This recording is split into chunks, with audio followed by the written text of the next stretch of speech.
Na karibu ndugu mtazamaji katika mfululizo wa masomo yetu yanayohusiana na afya kutoka Erastobe Food Product, jumba la lishe. Natumai una afya njema kabisa. Mungu ni mwema, ametulinda, sifa na utukufu zimrudie yeye. Leo nataka nikuelekeze suluhu ya magonjwa kama manne kama sio matatu. Kwanza nataka nikwambie mchanganyiko ambao ni nzuri sana kwa kisukari. Unaona? Hapa nina mwani, hii ni kutoka Erastobe Food Product. Alafu pia kuna unga wa ubuyu, lakini pia unaweza kutumia amla. Sasa hapa naenda kukuelekeza kwa wewe ambao una kisukari, diabetic type 2, sukari aina ya pili. Kama una uwezo tafuta amla. Kama una uwezo tafuta unga wa amla.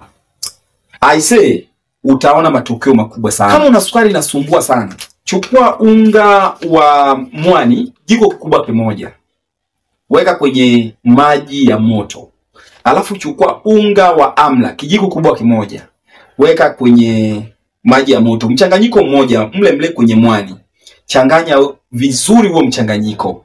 Koroga vizuri kabisa, ichanganyikane vizuri kwa sababu mwani inajishikashika, inakuwa kama mlenda. Kwa hivyo endelea kukoroga mpaka iweze kuachana vizuri. Baada ya kukoroga vizuri, naomba utumie asubuhi mchanganyiko huo. Lakini jioni pia tengeneza kama ulivyotengeneza asubuhi. Kwa hiyo tumia kutwa mara 2. Huku unaendelea kupima sukari yako. Utakuja kuona maajabu, Mungu atakufungulia mlango na utakuja kushangaa sana. Mwani pamoja na amla. Unajua vitu vichachu kwa sukari ni nzuri sana. Lakini tiba namba 2. Nakuja na suluhu kwa wale watu ambao shawa ni chache. Low sperm count. Unaona? Huu ni ufuta.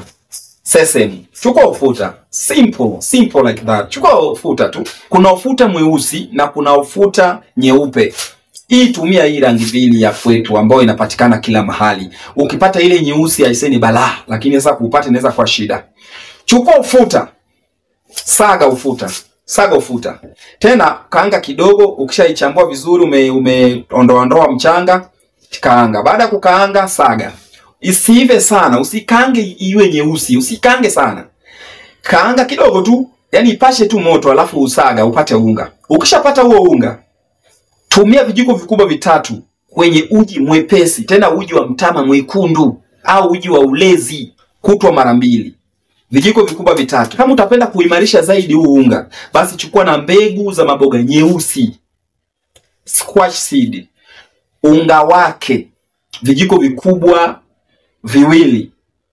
Ongezea humu. Itakuwa nzito.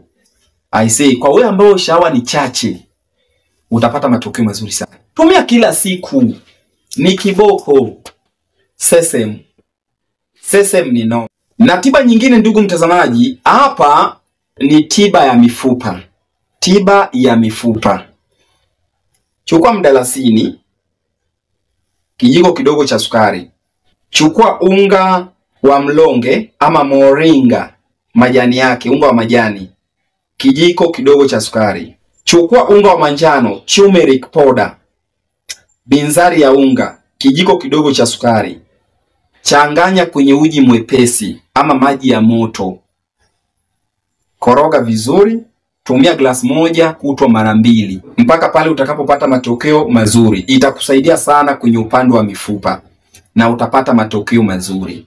Iwe kama chai yako asubuhi na jioni. Na ndugu mtazamaji, kwa siku ya leo sina la ziada, nilikuwa nakuelekeza tiba za magonjwa kama matatu hivi. Na nafikiri umejifunza na utaanza kuapply, utaanza kutumia hiyo tiba.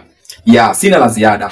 Usisahau kusubscribe, kushare na comment ili watu wengine nao waweze kupata elimu hii. Asanteni na tukutane katika video nyingine. Bye bye.